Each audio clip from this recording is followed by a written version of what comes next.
assalamu aleykum wa rahmatullah. bandiraɓe yeɓoɓe Ayawo Dental Dine TV,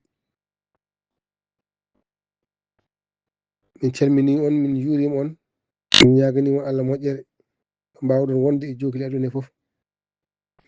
alhamdulillahi rabbil alamina, caggal yettude Allah e julde annabi sallllahu alayhi wa sallam.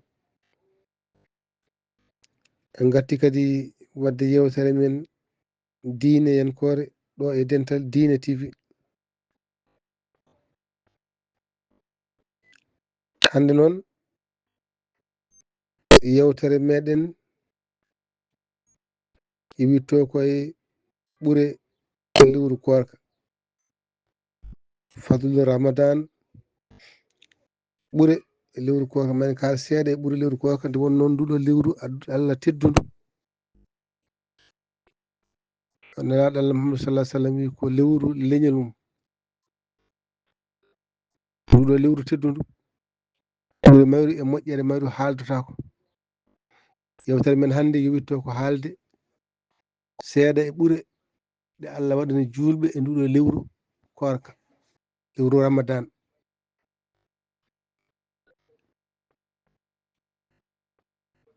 caggal nde calminɗen dental ngal, en calmini dendagal jeeɓowo Ayawo habrirde walla haalirde Dental Dine TV. ɗo woni en ñaganima ɗum Allah moƴƴere. musidɗo moon Ceerno Ali Alpha Ba ari yewtande en hande ko fati e ɓuure lewru Ramadan. ko adi foof nduɗo lewru Allah subhanahu wa ta'ala ene wiyato alqur'ana caggal wiide a'udhu billahi minash shaitanir rajim. ya ayyuhalladhina amanu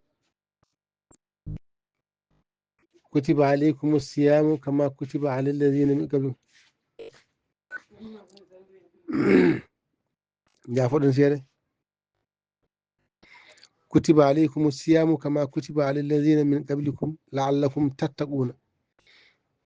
ko oɗo tattaquna mi jinnoɗen haalde. Allah subhanahu wa ta'ala mi lewru ndu farlama e mon, kono ko la'allakum tattaquna, beele oɗon ɓeydo hulde Allah. en gandi kadi ndiɗo lewru korka wadde fof ene ɓeydo nannude e neɗɗo kulol Allah e ɗoftade Allah, jamiroje Allah subhanahu wa ta'ala e nder nduɗo lewru.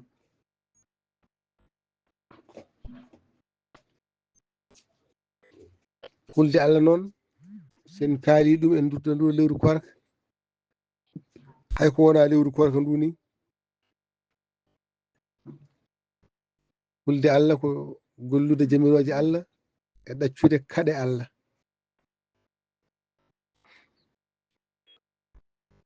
ɗum waɗi nduɗo lewru ko lewru ɓattinoru walla wallitoru e neɗɗo faade e hulde Allah.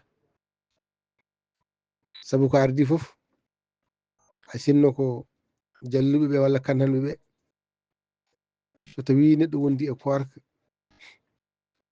omo ɓeydo hulde Allah, sabu a wondat e korka no wayi musde ni, neɗɗo taguira ko ñamde e yarde.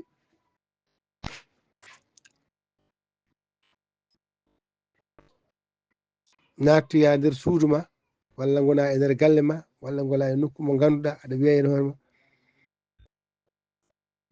sabu kulol Allah mbaɗa ɗoftade Allah e yamirore Allah subhanahu wa ta'ala e dow ma. aɗa wawno ñamde walla yarde, so tawi kon ko korka ɓola, sa yalti boowal mbiya ka korɗo hay goto andata. kono ko la'allakum tattaquna, beele oɗon ɓeydo hulde Allah. en gandi nduɗo lewru ene ɓeyda kulol Allah. ɗum waɗi korka ene waɗi moƴƴere ɓuure mawɗe gonɗe hen. annabi o sallllahu alayhi wa sallam omo wiya lissa'imi farhatani, farhatun indal fitri wa farhatun inda liqa'i rabbihi. en wodani korɗo yo andu omo jogii belwettuji ɗiɗi. Belwetto gadana o ko so tawi o hoori ha nange muti o ɓattini jarameje makko belɗe, jiwuji makko e tamoroje ñaɓɓeje belɗe ɗe o dakmitorto omo ɓattini. So nange muti tan o hucca e majje, ɓerde makko feera, o daña belemma. ɗon ko weltare. Weltare ɓurde mawnude nde, weltare ɓurde mawnude nde ko ende liqa e rabbihi, sahande o hawri e joom makko. Korowo yo andu ñande o hawri e joom makko mo o dañ weltare mawde. Allah subhanahu wa taala weltinamo to mum, weltinamo to muɗum. Sabu annabi wa sallallahu alaihi wasallam ndo wiyata yuda ulis sa'imina tahta al arsi al ma'ida fihi ta'amun wa sarab, fihi ta'amul jannati wa sarabul jannati wan nasu fi siddatil hisab. omo wiya kanko annabi sallallahu alaihi wasallam janngo yawmal qiyamati so hasbore dawi sa'imina en horannoɓe gato aduna ga, ɓe ganduɗa keeɓi kadi weluye Allah. ñalawma darga janngo yimɓeɓe enen gona e hasbore sattude, won nasu fi siddatil hisab, enen gona e hasbore sattude, gulaɗi kewɗi ñawoje, kono horannoɓe moƴƴini korko mumen ga, kamɓe yuda ulis sa'imina ɓe ɓattinane, ɓe joƴƴinane lehe anane tahtal arsi, to less al arsi Allah to, ñande hen ɓuɓri ala sowona ɓuɓri Allah nde. kamɓe horannoɓe fof ɓe ndenini ɓe joƴƴini to less al arsi Allah to, ɓattina toon lehe ɓe ganduɗa ne waɗi jarameje aljanna, e waɗi ñaɓɓe aljanna, ɓe totte kamɓe taw yimɓe en gona siddate hisabi hasbore sattude. ɗum koye teddugal e ɓuural korka. yo Allah waɗan en noon, yo Allah waɗan en ɗum sabu barke annabi sallallahu alaihi wasallam. Allah nanna en jurumdir mum.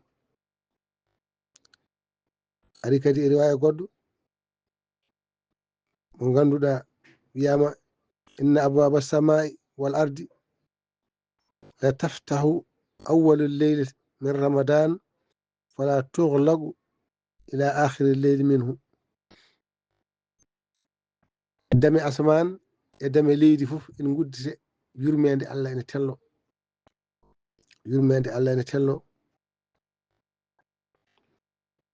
ɗum noon ko gila awwalu lleyli, gila jamma gadiɗo e lewru korka. ñande tan wiya lewru yiyama coygal, lewru yiyama janggo yimɓe jogo dawrude korka. on ɗon jamma wonata jamma goo korka. on ɗon jamma ina ñande hen ndeɗo yurmede Allah fuɗɗoto tellade. dame asman guddite, dame leydi guddite, hankkandi yurmede Allah ne jippo. woni annabi sallallahu alaihi wasallam omo wiya lewru ndu ɓicci ko e pecce tati, balɗe sappo gadane ɗe ko rahmatun minallahi, ko yurmede Allah. balɗe sappo hakkude lewru korka ɗi ko balɗe sappo ko maghfiratu zunub, ko yaafede bakkatuji.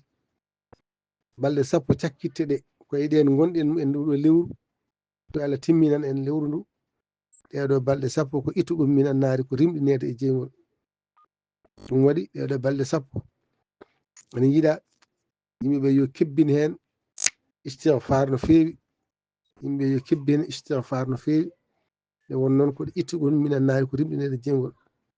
yurmede Allah subhanahu wa taala, Allah subhanahu wa taala ene rimɗina jiyaɓe mum hewɓe e ɗeɗo balɗe sappo.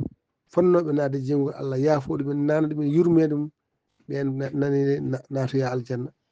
yo Allah wattu en ɓen sabu barke annabi sallallahu alaihi wasallam. ɗum ɗo koye ɓuure nduɗo lewru e barke nduɗo lewru.